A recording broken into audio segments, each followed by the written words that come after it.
What's going on, everybody? C4 here. Welcome back to the channel. Today, I was actually mid getting ready to start working on some Madden content that involves free agency, some of the trades that have happened, rebuilds and stuff like that. And then I was just, it's more so it's tedious handling the Madden rosters and all that stuff. And then out of nowhere, got a little bleep on my phone. Twitter started blowing up. The Philadelphia Eagles have decided to decline the 2020 team option for starting safety Malcolm Jenkins. Therefore, he's going to become a free agent. Reports are saying that he's looking at getting upwards of $14 million per year for a 32-year-old safety that is definitely declining athletically. That's pretty much all it is really declining on him, though. I mean, when you look at Malcolm Jenkins, he's incredibly healthy, doesn't miss games, played every position it feels like on the defense, outside of defensive line.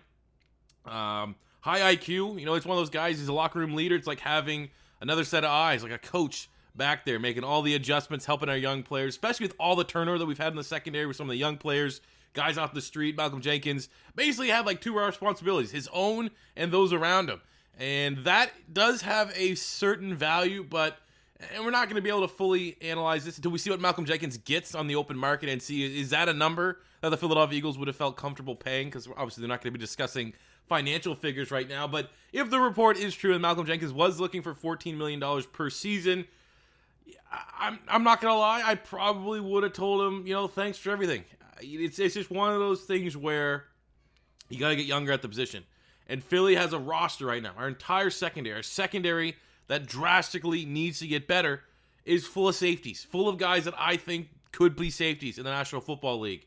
Rasul Douglas could be a safety. Avonte Maddox. I think Avonte Maddox, because we have Roddy McLeod.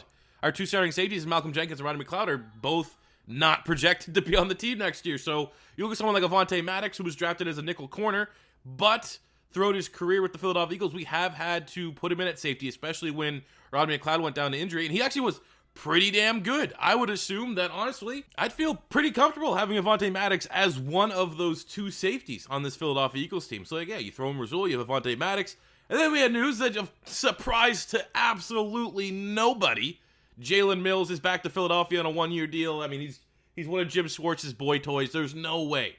Get ready. As long as Jim Schwartz is here, we're going to have Jalen Mills. We're going to have Nate Gary. They're going to find a way to, I don't know who else is really a Jim Schwartz guy because we got rid of Nigel Braddock. I guarantee Schwartz was upset about that. But, and he's coming back to safety. All the reports, Josina Anderson, so a.k.a. Alshon Jeffrey, made a tweet that Jalen Mills is back and he's moving to safety. Who has been saying that since, for the last 4 or 5 years? It is a relief that is finally the case. Because I do think Jalen Mills can be a good safety. I'm not going to come out here and make some audacious claims. I think he's going to be elite. Oh my God, now that we move Jalen Mills to safety, we got a guy that's a potential Pro Bowl, a perennial All-Pro. But you look at Jalen Mills' skill set, he is a good football player with obvious weaknesses. And when you put him at safety, you are going to be masking an awful lot of those weaknesses. Because at corner, really the only time you wanted Jalen Mills out there was red zone defense because he can't really get beat deep behind. When the football game is in front of him, he's a good player.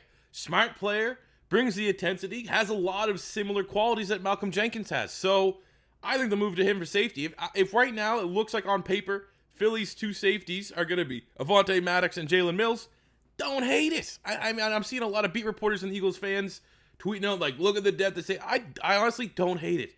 We got to get younger there. Safety is a position in today's NFL that unless you have an absolute game changer, Malcolm Jenkins, he's 32. He's not going to be a game changer for long. You don't want to get that big financial commitment, especially with how the Eagles roster is built. But, unless you're a Jamal Adams, unless you're, probably Derwin James going to get a massive contract, unless you're one of the purely elite do-it-all safeties that take on multiple hats, it's a position that's undervalued. That's why you always see safety slip. You always look at these mock drafts that have, they'll have 2-3 safeties going in the first round. No, you're lucky in today's NFL that you get one safety to go in the first round over the last couple of years. So how I view it is we're going budget at safety, and maybe we go with more expensive at corner. The names are washing up right now on this defense. For the Philadelphia Eagles to fix this defense where it's weak at linebacker and corner, the names are drying up. They absolutely are. We brought in Hargrave, was a good player, but I don't think we should have splurged our big load on a defensive tackle. And I'm saying this totally being understanding that Hargrave could have 8-9 sacks, something ridiculous. Him and Fletcher Cox for the next 3 years can become one of the better 1-2 punches at defensive tackle, if not the best 1-2 punch at defensive tackle in the National Football League. Still understanding all of that and hoping that that's going to be the case. Still, defensive tackle is at the bottom of the list. And we are continuing to try and rebuild this team. And when you look at the linebackers, all the big ones are gone. Okay? We're not going to help our linebacking core during free agency right now. There's no... Even looking at the names, I don't see even like a Nigel Bradham. Remember when we got Nigel Bradham? We were like, oh, well, he was pretty good for Jim Schwartz in Buffalo. Then we came, he was pretty damn good for us for the Philadelphia Eagles. Put a lot of good minutes in. I don't even really see any of those guys. Corey Littleton's gone to the Raiders. Nick Witkowski's gone to the Raiders. Joe Schobert just signed for the Jacksonville Jaguars. So, and this is a team that doesn't like the draft linebacker. So what are we going to do? Look at the secondary. Darby's gone. You got Sidney Jones. What's going on with that? What's going on with Sidney Jones? You got Crayvon LeBlanc. He's a nickel. You got, we got the Trevor Davis, who's at Madden 18 free agency stud from the formerly of the Chargers. I don't know what that guy can do if he's healthy. But our corners, it's just desperate. There's nothing there. Like, unless you're making that trade for Darius Slayer, unless we see a Logan Ryan or a Chris Harris come in, you're going to assume that that's a move that needs to happen. My point being, those things are going to cost money, especially you get a guy that can actually make a game-changing type player and impact on this defense right now in the secondary. They're going to cost a lot of money. Therefore, you need to have cheap safeties. And if that's going to be the direction this team is going, you can't be paying Malcolm Jenkins whatever. That's $14 million for Malcolm Jenkins is audacious. I'm not the hugest Malcolm Jenkins fan. I know there's some people that are younger that are going to equivalent Malcolm Jenkins going to Brian Dawkins. Absolutely not. It's entirely different circumstances.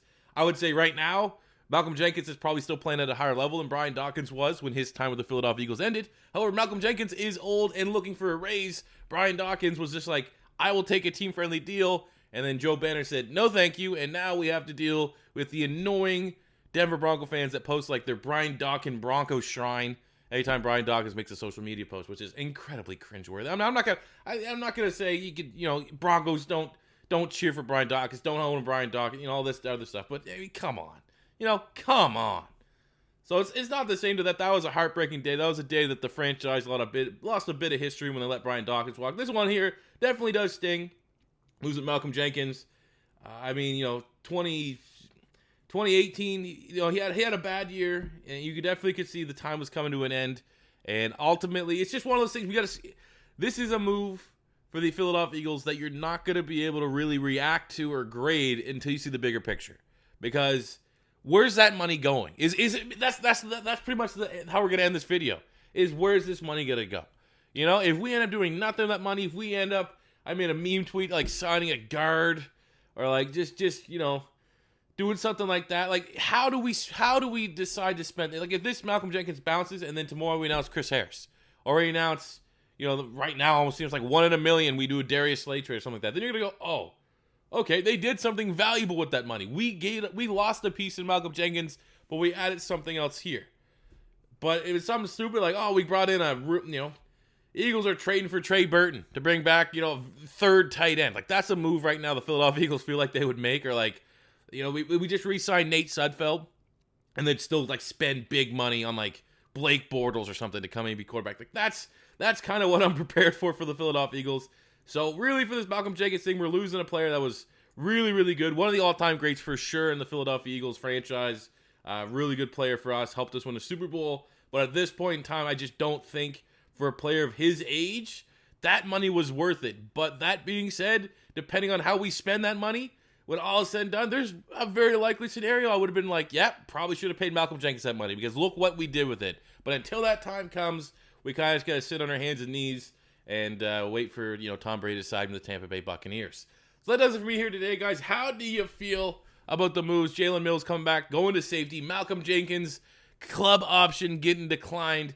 And he's probably going to end up going, I don't even know, Oakland or someone like that. So that does it for me here today, guys. Thank you for watching. I guess we could actually add my 2 cents into safety. I mean, if we're potentially going to be looking at free safeties, just safeties in general, right? That could be coming to the Philadelphia Eagles. I know Carl Joseph of the Raiders, that could be a signing within itself. I thought he was a little bit underrated Obviously, has struggled with injuries, which is a big selling point for the Philadelphia Eagles. You've been hurt, you come on the Philadelphia Eagles. That is what we are looking for. I mean, what do we got? What do we even have here for safeties? You got Carl Joseph, Trey Boston, Von Bell. He's more of a strong safety. Tony Jefferson, Clinton Dix, Clayton Gaithers. You can look at Adrian Phillips. Sean Davis, see if he can turn his career around. He was a high pick from the Pittsburgh Steelers a couple years ago. You got DJ Swearinger. Yes, not a great list. Brian Body Calhoun's played some nickel as well, versatile. Will Parks from the Denver Broncos. That screams like a Philadelphia Eagles pick, bringing in Will Parks. J-Ron Curse. He had his uncle, Javon the Free Curse. He was a bust in free agency. Get a guy in here, apparently. Get Fish Smithson. Show it to Kansas. So, I don't know.